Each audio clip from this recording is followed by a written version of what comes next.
So, Tanner Glass. Hey everyone, it is Ben back again, and the Habs win. What are you still doing here? You were supposed to be gone. Yes!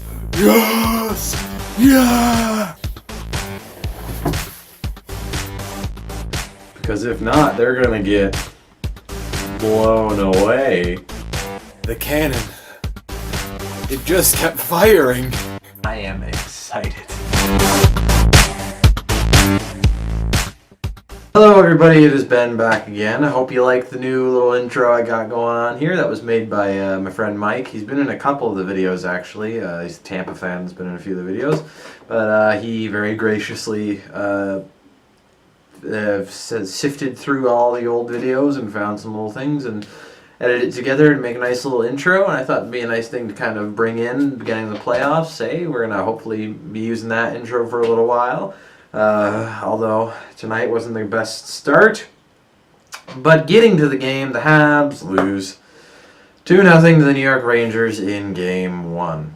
First period gave me a lot of things to be happy about with how they played. Through the first 10 or so minutes, the pace was just insane on both sides. Both teams looking like they wanted to get out to a crazy start. Both going all out. It was great to watch. By the end of the period, actually, the hits would be 20-20 after the first period. I distinctly remember a few, like one big one from Jordy Ben. Big hits going both ways. It was a crazy physical first period. But also, about midway through the first, Tanner Glass, of all people, just kind of shoots a weird backhander right off the draw and makes its way past Price. And the Rangers get the 1-0 lead in the first period. And otherwise in the first period, Habs did get a lot of chances. They ended up outshooting the Rangers 16-5 in the first.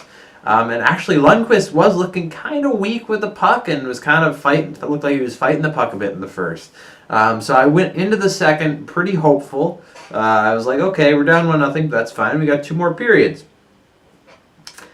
And then the Habs came out and played like they did in the second. Because, whoa, was it bad to start the second. Just running around like crazy to start it off. And I got to imagine that Davidson's coming in for Nesterov after the game Nesterov put up. Whew, holy crap, was that bad.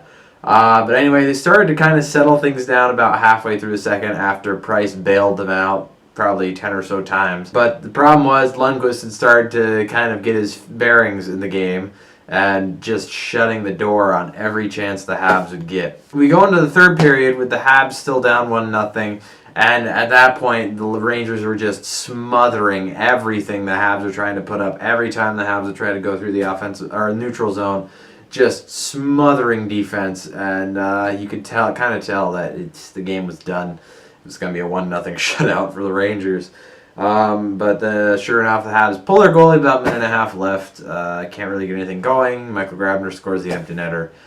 Make it 2-0 final score.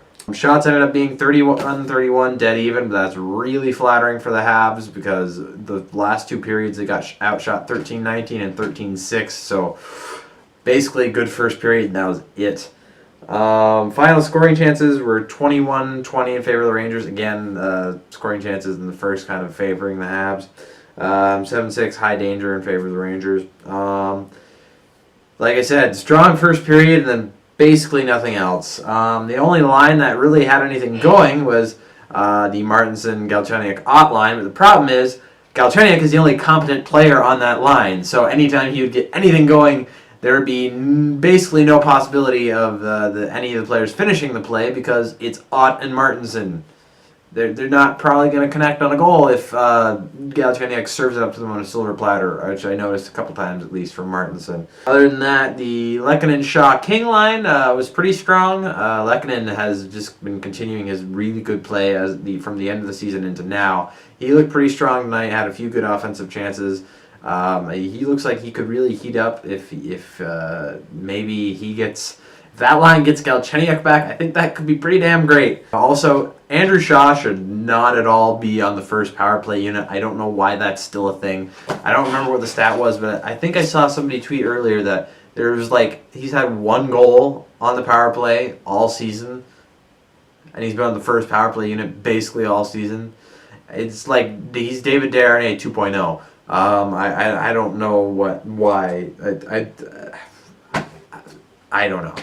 You gotta imagine that for game 2 on Friday, you'll see Nesterov come out and Davidson back in, or Alexei Yemlin might be healthy by then. But ideally, Davidson come in. Then I can't see how you keep Galchenyuk on the fourth line. I can't see how he started tonight's game on the fourth line. Julian finally realized by the end of the game, oh, maybe we shouldn't be doing that. But I can't imagine how he couldn't come up to the second line with Lehkonen and Shaw. It's fine to... I don't mind them keeping together Danault, Patch, and Raju because they've always kind of had a thing all year. That's fine. But Galchenyuk has no business being on the fourth line. I really don't know why Julian thought that was a good idea. Final thought, I definitely think, I mean, it's always important to get the first goal in a game, but I think in this series in particular, it's going to be more important than in basically any of the other ones, because the two goalies we got playing and the way these two teams play defense, once you get the one, you're just going to fall into that smothering defense style of play, and the goalies are probably going to stop everything. So it's the first goal, I think, is going to be more important in this series than any other. So hopefully, going into Friday night, we can come out with the first goal, because I'm going to be going to that game with my grandpa, which would be fun. Go to the fan jam downtown before then, and maybe meet some alumni. They usually have alumni there, like doing signing autographs and stuff, so that'll be cool.